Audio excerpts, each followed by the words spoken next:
Le plus dur, c'est certainement d'arrêter. Vous venez de l'entendre, la grande majorité des fumeurs disent vouloir écraser la cigarette une bonne fois pour toutes. Et pour cela, nombreux sont ceux qui font appel à l'hypnose. Reportage Laurent Pirotte et Laurent Josse. Arrêter définitivement la cigarette, impensable pour Michel, accro depuis toujours au tabac. Ça fait plus d'une trentaine d'années que je fume. Et c'est difficile d'arrêter, surtout quand on est stressé tous les jours. Ouais, c'est pas facile. Vous avez déjà essayé d'arrêter? Non, pas vraiment. Ouais. Parce qu'une journée, je tiens pas. Acupuncture, substitut nicotinique, volonté personnelle, toutes les méthodes sont bonnes pour réussir un sevrage progressif.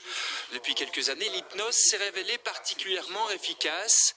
Dans son cabinet de Saint-Leu, Thomas Arsens effectue 2 séances par jour consacrées à l'arrêt du tabac.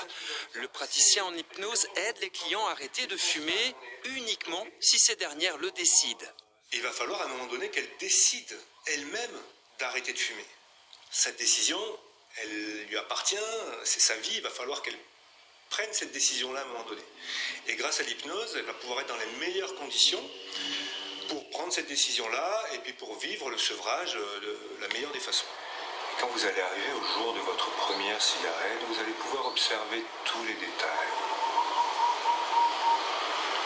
Comme si vous pouviez revivre ce moment. Après entrevue et évaluation du niveau de dépendance, commence la séance d'hypnose, dans laquelle le praticien aidera la personne à reprendre le contrôle de la situation. Pour la majorité des gens, 2 séances vont être nécessaires.